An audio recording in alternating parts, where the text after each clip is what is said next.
Good afternoon, ma'am. Ngasi ma'am dako yam angakpa haiti paudam amakak tamjageba. Haiti aina haidu besina ma'am bu mit nasing na lebiyo huran ge haina huralagati aigi imang makta da huran magambani ma'am haiti passenger line da tong ngasaliba kanggu je hangbra. Tigi dum kainom di dum thengna baneba. Ngasi se kamai toge da office tagi thogle duga bus amala enako. Ajo yung yaubudu thengi pung mga da biometric to mga thogle duga bus to hangi boining den aisa khatleba tongeba ana phamam te oramdre adudi thoban ta na lep tawba kumhaura sira khalikanda khanghawdana ko maningom te ki tupi upa max upanupam na sida hangi na khut khala korok pai tare pai maningi pareng du mi manga ne basalise moi mari phamam ai bu phamalle koi pareng sum phamme bu ko aduda singjama yaudri bu ko atugi singjama yaudri nga gi oil pam leib do adai da hangde ko mamma bane di udre kaksing degi se haiga dra ine haiga dra ni maga kasin nupa amaga aiga maga khoi manga ne ba tong se adigi mamang du dana kaksing gi mi marim stong ne bu ko adu punna khoi tare ne ba ada mana ikhang hangu dana kai harake da bara longna ba tawsi harakone bu ko adaina nang bu bara longna ba mi rane en haibo khoi marak pham leib du dage ada mane ai maningom de bara khom ba hodoinin haib du dage ai de panda athokom de le hogoda bane aduna haib dage bas ti yang khai lawidana adu yang khai pi de bu ko dagi impan tu kaksing ji sama ne ba mi amada adu da moi taruk ti pasama je low grade ban pasina adagi ai yang khai ngal pasa tu yang khai se pasonga piru kanda mana asebe yaude hangugen mas mamangom chakre ba duga singjamai la thora aga singjamai gi corner se mi karak pai tara mi karak pasi da matan jala kum hawra jane khoi du khangdre ba khoi dum idum tongna ri ne ba ada khanghau danan pa ma mukla aga bara loge sine ba ada khoi nom hai ba ko hujik ta bara logra tu di hai ba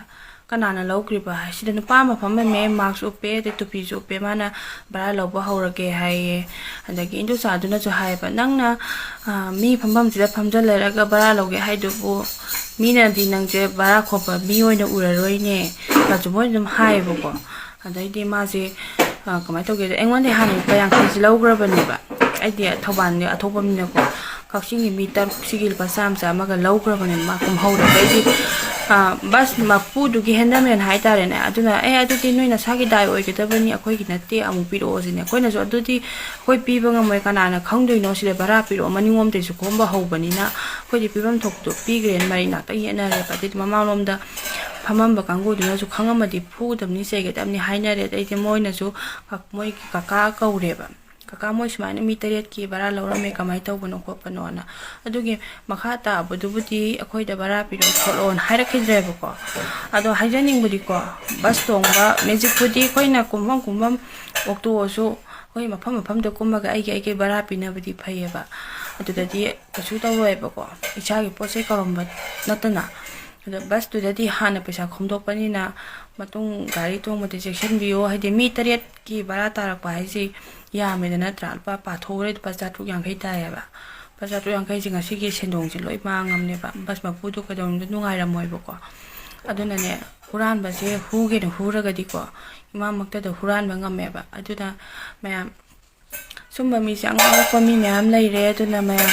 gari tong bo boiro ama boiro mayam section bio ji ne ba ko ja chen ra ba ni na aduna lambi chathokpa matam ama chathokpa matam da haina singna chasi misingna singna chasi akhoi ju khanghaudam ni na mana piyo haibani pithore ado bus driver dugi ama dugi khalaga yam nungai te ba ko soma thodok se kaigumba ai gi video se ma kari ma thengna de ba ora ga di ko mayam share to biyo nungai te mi du ju kum hora ba ko bani na khoina ju thiru tre mo na ju thiru tre na tra karai chakhino khanghaude kum hora bani na ko